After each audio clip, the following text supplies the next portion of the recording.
Hey guys, so I'm back again inside this Sprinter van, and now I want to show you guys something about that might interest some of you guys.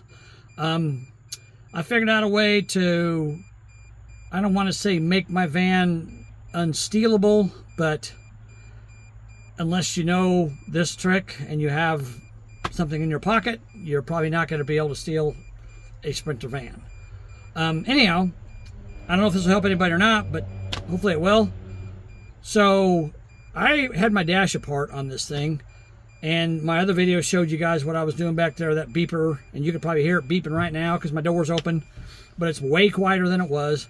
So I had my dash apart, and while I was doing that, I was messing around, and I turned my key to try to start the van because my dome light was on. I was afraid my battery was going to be dead, and it started, but then it shut off. And I realized there was one piece back there that I had unplugged. And if you have that piece unplugged, it won't start. It'll start, but it'll shut off. So it'd be pretty difficult to steal your van if that piece is missing. And let me show you something that I figured out to be able to make it really easy to be able to make that part go away when you want it to, so you can protect your van. I don't know if it's popular to steal Sprinter vans or not. Maybe it's not. I don't know. I mean, they're not like they're speed demon vehicles, but, you know, I don't know. Anyhow, if this helps somebody, great. If it doesn't, you know, that's fine. But let's check it out. All right. Anyhow, so let's first thing is we want to look at the dash again. Let me turn on my light up here. It's kind of cloudy today, so it's a little bit hard to see in here. But we got the dash of the van, so you're gonna have to take the dash apart. This bezel here, you got a screw here and a screw there. And let's back this out. There we go. So you got a screw here and a screw there, and then you got clips on the bottom right in this area here and right in this area here. So you take those two screws out, and you can just pull on this, and you hear it snap and pop. It sounds like it's breaking, but it's not. It's just those clips coming loose. There you go. And that comes out, and again, the clip is right there and right there. And also, I had this switch, my dash light switch, plugged in, but I already had unplugged it. You're gonna have to unplug that. That's kind of a pain because it's got two tabs here and two tabs there, and you gotta unclip all four of them. I just maybe stuck a knife in there and pried this out, and then kind of turn the connector a little bit, and then I pried that side out and pulled it out. It's kind of a pain. But anyhow, once you get that out, then your dash looks like this. You put this down. All right, and then this piece up here, you got a screw here and another screw there. Take those out, and this just lifts out. It's got some clips in the back, but they come loose really easily. They just pop in. There's three of those. They pop in. Okay, now your dash, now you're where you can reach your instrument cluster. Okay, your instrument cluster, again, has two screws, one here and one here. And, of course, it sits back there like that normally with the screws in place, but my screws aren't. Oh, yeah, and it's got these little hinge pieces. See that down there? See those? You got to kind of tilt it. Go in there. There we go. See that? See how that hinge is in there? So you got to kind of tilt it forward. See that? Tilt it forward like that, and then pull those out. I'm not sure if I can get those out one-handed or not. Oh, yeah, I can. There you go. Goes out a lot easier than goes in. So now your dash, your instrument cluster is loose, okay? So you roll it forward, and you've got three connections on the back of this instrument cluster. You got this one here, you got this big box here thing, and you've got this one here. Now these two here on this either side, and you can hear my beeper going, but it's way quieter than it was. Watch my other video if you hate those beepers, because I show you how to take this thing all apart and make that so it's nice and quiet.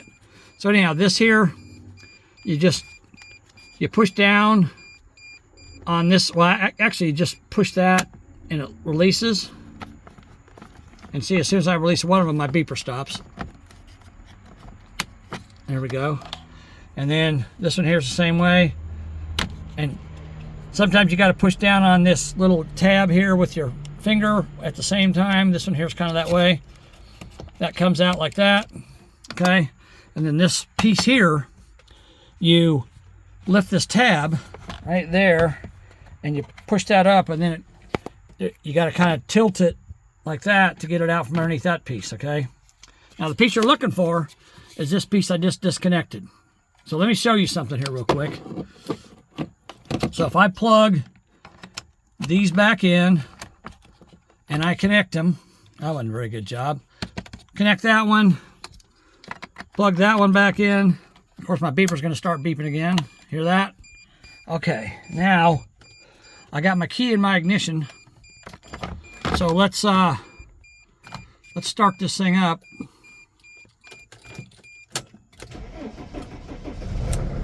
Starts up, runs, no problem.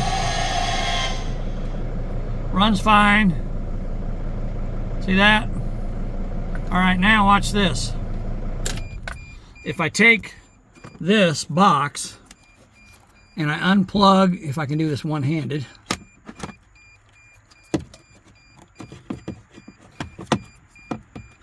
Oh, come on, baby. Dang it, I can't. Ah, dang it. Hold on a second, let me do this. All right, I take this box and you got to push down on this tab and unplug this. It's kind of difficult. Unplug that, and this box is unplugged again. I don't know what this box is. I have no idea what it's for, but I can tell you one thing. With that box unplugged, get my camera off the stand again. With that little box unplugged, now watch. Turn the key to start. See that? It starts and then it immediately shuts off. It won't stay running. And now it's quit completely. And I've probably set the code because that's unplugged. So what I figured out is you can take and you can unwrap all these wire harnesses back here, and you can take this plug and you can run it down through there or over there or wherever you want to run it to, and take this box and put it somewhere underneath the dash. And if you stop and you're in an area where you're concerned about theft or you're going to leave it overnight, you don't want anybody to mess with it, reach underneath the dash, unplug this box and put it in your pocket and walk away. And then you can not have to worry about your sprinter getting stolen. And again, like I said, I don't know if that's a common thing or not. Maybe it's not. I don't know. But I just happened to figure that out. All right, I got it plugged back in. Now let's see if it'll start. Hopefully it will. Yep. There you go. Starts right back up. So, I mean, you can put this thing anywhere. You know, I guess if you really wanted to get really creative, you could go to the junkyard and cut one of these harnesses off and splice it into this one and make it long and put it over, you know, over there on the other side and in the glove compartment or wherever you wanted to. But I just thought that was kind of neat that I figured that out. So if you want to avoid issues with your sprinter disappearing on you, or you're going to leave it, you know, if you're going to leave it in a parking lot for a long time or whatever, you know, I don't know. Let me turn my light off so it's not blinding you guys. Yeah, again, I don't know if that helps anybody, but turn my van off. You can hear my beeper still going. Shut my door. There we go. So, you know, I don't know if it helps anybody or not, but it's just an interesting thing that I figured out, and I thought I'd share it with you guys. Pull that little box off the back of the instrument cluster and reroute the wiring down underneath the dash somewhere, or, you know, wherever you want to put it at. You could run it up and lay the box up on top of the dash if you wanted to, I guess, you know, wherever you want to go do it. But if you do that, then you want to leave your vehicle, you know, overnight or for a week or whatever, parked somewhere, and you don't have to worry about coming back and it's gone unless somebody tows it off. Or unless they have one of those boxes, they see this video and they have one of those boxes in their pocket. But I don't even know, that may be programmed to this truck. I don't know. I'm sure it probably is, because it seems like everything else in this thing is that way. Another thing you could do, of course, you could get underneath the dash and you could pull the ECM out of it, which I think is a little more difficult. But you could do that too, because it's right underneath the dash on this thing. But that's pretty simple to move that wire harness to, you know, somewhere where you can get to it in the underneath the dash or whatever. So, you know, if this helps anybody or not, but if it does, great. If it doesn't, that's fine. Just trying to help you guys with some stuff I'm figuring out on this sprinter. All right, guys, I appreciate you watching. I got one more video I'm going to make on the inside of this thing showing you something that probably everybody's going to want to know about. So, all right, guys. Thanks. Talk to you later. Bye.